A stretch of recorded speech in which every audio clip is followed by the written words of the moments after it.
Olá, queridos alunos, sejam todos bem-vindos à nossa aula de língua portuguesa. Eu sou a professora Daniele Costa e, nesse momento, vamos conhecer o nosso objeto aí de conhecimento. Aula 35, objeto de conhecimento, relação entre textos, com detalhamento em transposição literária. Então, turmas, vamos conhecer o que seria esse assunto sobre a adaptação de textos. Vamos juntos?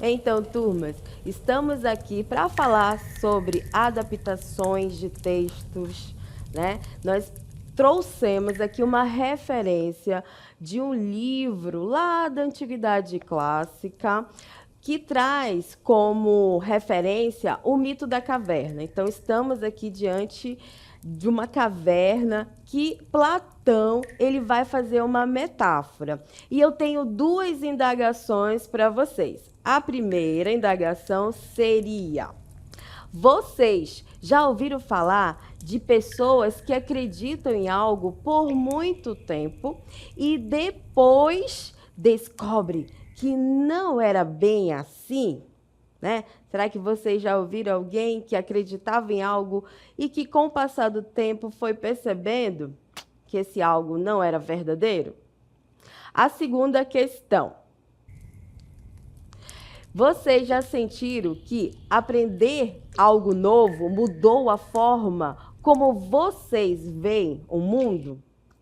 Ou seja, o conhecimento, ao aprender algo, mudou aí a existência, ou mudou, trouxe algum significado para vocês? Então, essas duas indagações trazem para nós aí reflexões sobre essa questão que nós vamos conhecer agora, o mito da caverna do Platão, né? Então, o mito da caverna, ele é inserido no livro A República, e ele é o 7º livro aí do Platão. Quem é Platão, professora? É um grande filósofo da Antiguidade Clássica que nós vamos conhecer um pouquinho da obra dele, tá? Então, para conhecer um pouco de quem é o Platão e o discurso, né, filosófico, assistam a um vídeo. Imagina, caro Glauco, uma caverna subterrânea onde homens estão presos desde a infância. Suas pernas e cabeças estão acorrentadas, de forma que só podem olhar para frente. Atrás deles há um fogo distante, e entre o fogo e os prisioneiros existe um muro. E o que eles conseguem ver, Sócrates?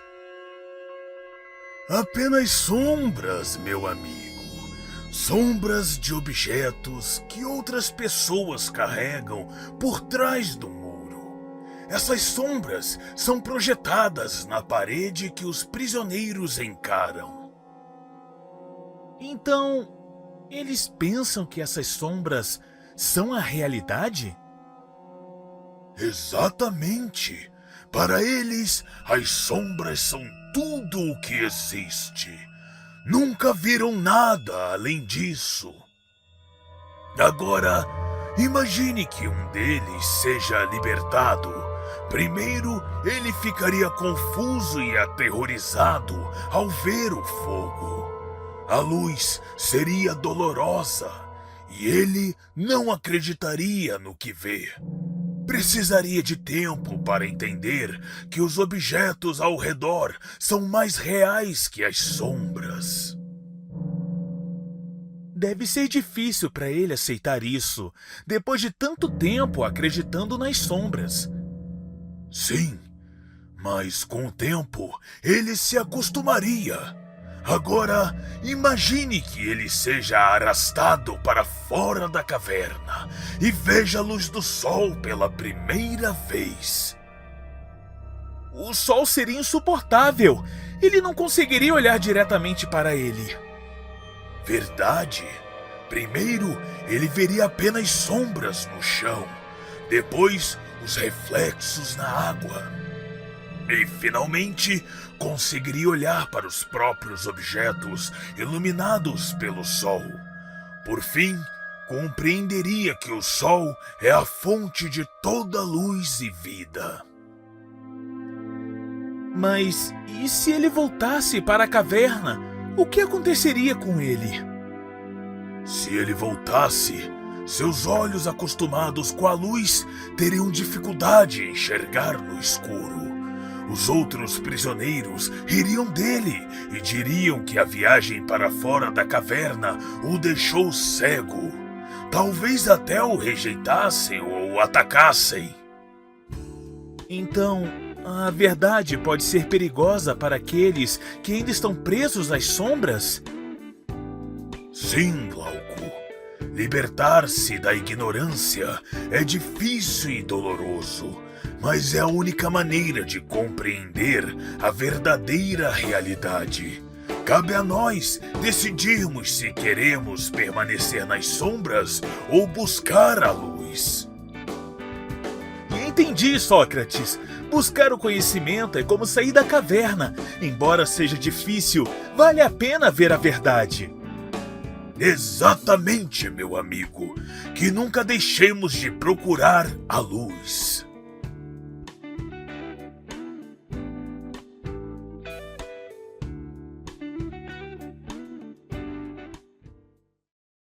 Então, turmas, aqui nós temos aí esse diálogo entre esses dois personagens, certo? E o mito da caverna, ele traz essa questão de que a busca pelo conhecimento nos liberta da ignorância. E hoje, nesse momento, nós temos aqui o professor Ian Souto, que vai dialogar um pouquinho mais sobre esse contexto do mito da caverna. Como é que vai funcionar? Nós temos aí duas indagações para o professor Ian, e aí ele vai desenvolver conforme, né, a explicação dentro do mito da caverna. Então, a primeira questão para o nosso convidado seria: no mito da caverna, os prisioneiros enxergam apenas sombras projetadas na parede e acreditam que essa é a única realidade existente. No século XXI, como as redes sociais e os meios de comunicação podem influenciar a forma como enxergamos o mundo? Você, professor Ian, acredita que as pessoas vivem presas em algum tipo de caverna moderna? Bom, respondendo ao primeiro questionamento, né, sim, eu acredito, né, que as pessoas podem sim viver presas, né, em um tipo de caverna moderna. Mas vale ressaltar que essa prisão ela também pode abrir portas para a liberdade. Então vai muito de como cada um lida, principalmente com as redes sociais, né? Vale ressaltar que as redes sociais apresentam conteúdos, né, verdadeiros ou fictícios. Então, vai muito de como você lida, né, com essa prisão. Essa prisão ela também pode ser libertadora. Então, eu acredito, né, que no século que vivemos, sim, realmente, né, as redes sociais podem sim ser uma prisão. Porém, né, essa prisão ela apresenta possibilidades de libertação, de conhecimento, né? Vale ressaltar que no século que vivemos, né, é essa relação com a tecnologia que vai pautar, né, o que afinal de contas essas redes sociais serão. Se elas serão libertadoras ou se elas irão aprisionar. Então, o problema não está nas redes sociais, está nas pessoas e qual vai ser a forma que ela vai lidar com essas redes. Perfeito, professor Ian, maravilhoso aí toda essa explanação sobre essa questão, né, desse texto está contextualizado para o século XXI. Vamos então à segunda indagação. No mito, um dos prisioneiros consegue sair da caverna e descobrir a verdade. Mas, ao voltar para contar aos outros, ele não acredita nele. Eles, não acreditam nele. Nos dias de hoje, quando alguém tenta questionar certas verdades amplamente aceitas pela sociedade, pode enfrentar resistência. Você consegue pensar em exemplos disso? Porque muitas pessoas preferem continuar acreditando em algo mesmo quando há evidências contrárias. Bom, já respondendo ao segundo questionamento e fazendo a relação com o mito da caverna, as pessoas só acreditavam naquilo que era projetado, nas sombras. Então, a partir do momento em que um elemento desse grupo saiu e entendeu a realidade, ele foi questionado por aqueles que só enxergavam as sombras. Então, dando uma continuidade ao primeiro questionamento, tudo é com a forma com que lidamos com as informações.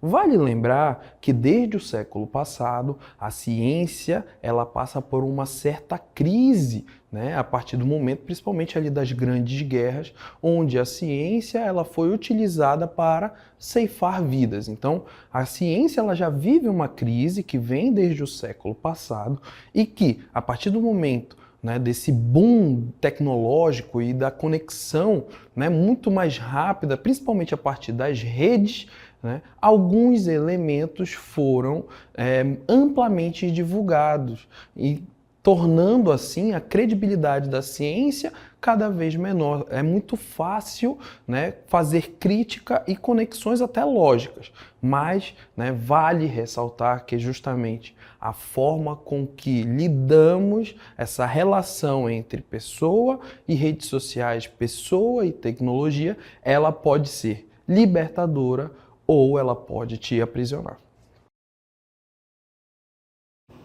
Muito bem, professor Ian, muito obrigada pela sua participação. Então, turmas, observem que o professor ele trouxe diálogos desse contexto lá clássico para o século XXI. E falando sobre transposição literária, observem aí na tela, nós temos aqui o livro A República, que contém no capítulo 7 o mito do Platão, o mito da caverna. E do outro lado da tabela, nós temos aí uma releitura do mito da caverna que nós assistimos o diálogo entre o Sócrates e o Glauco, que é esse contexto do livro O Mito da Caverna. Então, o que acontece? A primeira leitura, a essência é o livro. E aí, essa transposição que nós vimos no vídeo é justamente essa adaptação. Então, o que nós vamos desenvolver nessa aula é justamente essas adaptações que acontecem. Um texto originário e ele pode ser adaptado, ele pode ser uma releitura numa estrutura de um outro gênero textual, certinho? Mas vocês devem estar aí se indagando, Professora, mas o que seria essa adaptação? Acompanhe na tela. Temos aqui o que seria a transposição literária, O que seria essa adaptação? O conceito diz o seguinte: a transposição literária é o processo de adaptação de uma obra literária para gênero textual. Exemplos: cinema, teatro, histórias em quadrinhos, séries ou até mesmo novas versões literárias. Observem aí que nós temos essas imagens. Então, por exemplo, o próprio mito da caverna, ele é essa essência escrita, mas ele pode ser adaptado, pode ser uma releitura para o gênero cinema, ou então para um documentário de TV, ou então ele pode ser até desenvolvido numa peça teatral ou até ser aí adaptado para os quadrinhos. Então, a transposição literária, turma, ela é essa adaptação de um gênero originário que pode ser adaptado para um outro gênero textual. Vamos ver a observação. Observação: a transposição pode ser fiel, mantendo-se próxima ao texto original ou livre, trazendo modificações significativas. Além disso, pode ser influenciada por aspectos culturais, tecnológicos e artísticos do momento em que é realizada. Então, em outras palavras, turma, a adaptação, a transposição, nada mais é que uma adaptação de um texto originário para um outro gênero. Vamos ver aí um exemplo com o poema na voz de Gonçalves Dias. Então, nós temos aí este exemplo, né? Canção do Exílio, Minha Terra Tem Palmeiras, onde canta o sabiá. As aves que aqui gojeiam, não gojeiam como lá.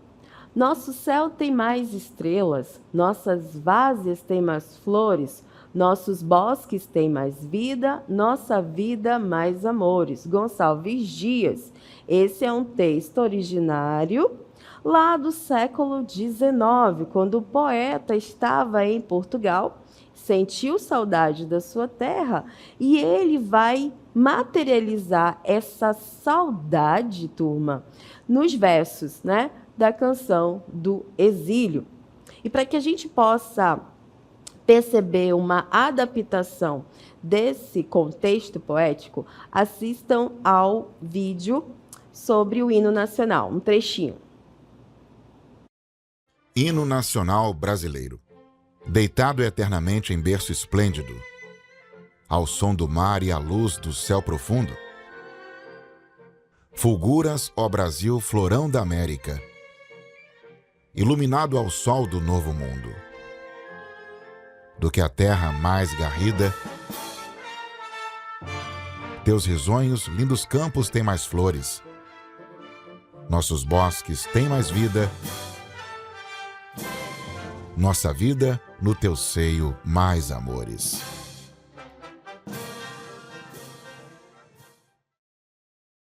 Então, observem aí que é claro que não é um todo adaptado, mas nós temos o verso lá do Gonçalves Dias, né? Nossos bosques têm mais vida, nossa vida mais amores. E o hino nacional, ele também traz um trechinho do verso do poeta para essa adaptação do gênero hino. Com isso, observem aí na tela essa informação sobre a transposição literária. A transposição literária é o processo de adaptação de uma obra literária para o gênero textual. Logo, entre o poema de Gonçalves Dias e o hino, há essa presença, né, da transposição literária. Então, nós temos uma presença justamente lá do verso: nossos bosques têm mais vida, nossa vida é em teu seio mais amores. É essa presença da voz poética lá do Gonçalves Dias no nosso hino nacional. Então, houve aí uma adaptação, certinho? Vamos, então, ver um outro exemplo de transposição literária. Convido vocês à leitura do conto A Guardiã da Floresta. Vamos lá. A lua cheia iluminava a imensidão verde da Amazônia, quando Luma, a onça pintada, caminhava silenciosa pela mata densa. Seus olhos dourados observavam atentos cada movimento ao redor. Ela não era apenas uma caçadora, mas também a guardiã daquele pedaço da floresta. Certa noite, um barulho estranho cortou o ar. Os macacos gritavam de galho em galho. As araras levantavam voo assustadas e os tamanduás corriam entre as raízes retorcidas. Luma farejou o ar e sentiu um cheiro diferente. Algo ameaçava sua casa. Movendo-se como uma sombra, ela seguiu os ruídos, até encontrar um grupo de homens com machados e motosserras. Árvores centenárias estavam caindo, abrindo um vazio onde antes havia vida. Luma sentiu o coração acelerar. Ela não podia permitir aquilo. Então, soltou um rugido poderoso.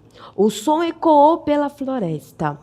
Como um trovão, os homens pararam, trocando olhares assustados. A selva parecia viva, respondendo ao chamado da onça. De repente, um barulho de macacos pulou das árvores, jogando frutos e galhos. Pássaros mergulharam no ar, emitindo gritos agudos.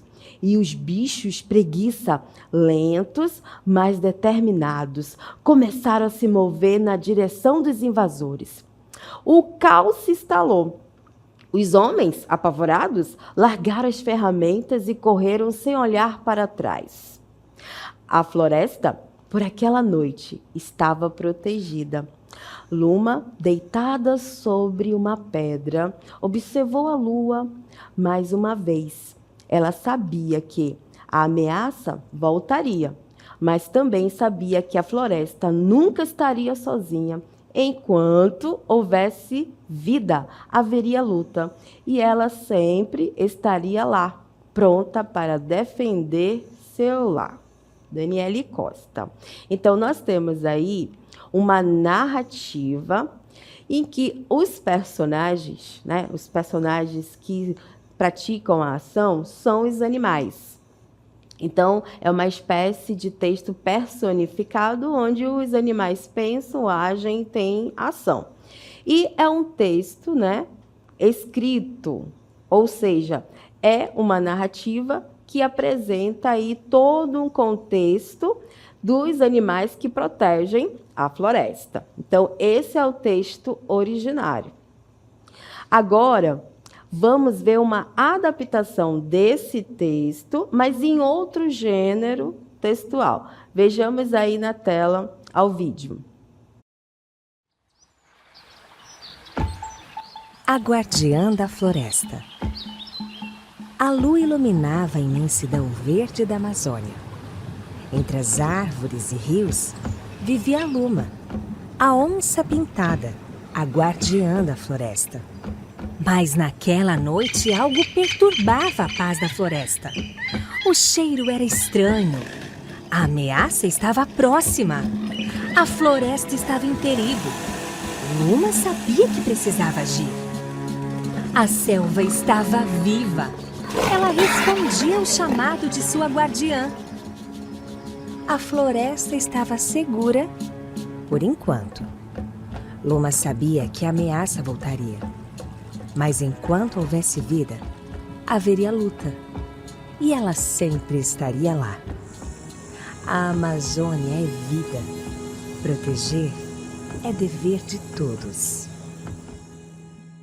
Então, turmas, como nós estamos dialogando, essa transposição literária, ela traz uma adaptação do texto original para um outro tipo de gênero. Então, como nós observamos aí, o texto original era um conto e ele foi adaptado para o vídeo.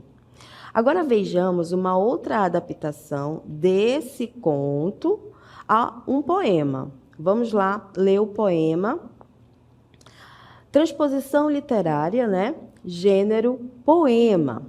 Tem pelo título? Vamos ver o título do poema.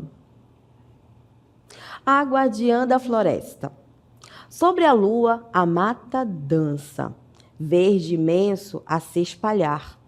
Luma avança, olha e lança o seu rugido no ar.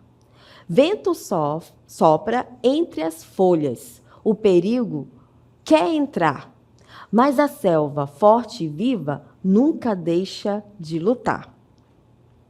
Macaco grita, a ave voa, cada ser a proteger. Floresta unida, imensa e boa, não se deixa abater. Os invasores correm cedo, temem a força natural, pois onde a onça tem segredo, a vida vence o mal. Aí nós temos esse poema que traz uma adaptação, mas numa forma de versos do primeiro texto aí, que foi um conto. Então, a transposição literária, turma, é uma adaptação de uma obra para outra, formando aí, né, um formato artístico. Como nós vimos nesse último exemplo, um conto que foi adaptado para um vídeo e também nós adaptamos para um poema. Então, tudo que nós estamos dialogando com vocês hoje é sobre essa adaptação. Olha que interessante, né? Olha que legal toda essa transformação que o texto literário ele fornece para nós. Pois bem, agora vamos ver as características da transposição literária. Acompanhe aí na tela. Nós temos 3 características, né? Características da transposição literária. Primeira, manutenção do enredo principal, mas com possíveis, né, mudanças para adequação ao novo meio. Essa aí, nós vimos no decorrer dos exemplos, essa característica, né? Segunda, alterações nos versos, ou alterações nos personagens ou na ambientação para refletir a nova linguagem, como foi o caso, né, do conto para o vídeo, do conto para o poema. E a última característica é diferenças na forma de contar a história. Olha que interessante, o nosso conto ele foi contado aí, né, de forma que trouxe para nós tanto o áudio, o visual, né, o vídeo e também a forma de poema, certo, turma? Então, recapitulando o conceito toda essa contextualização de hoje. Vejam aí na tela. A transposição literária é o processo de adaptação de uma obra literária para um gênero textual. Ou seja, o que nós entendemos dessa recapitulação? Que os textos originários, eles podem ser adaptados.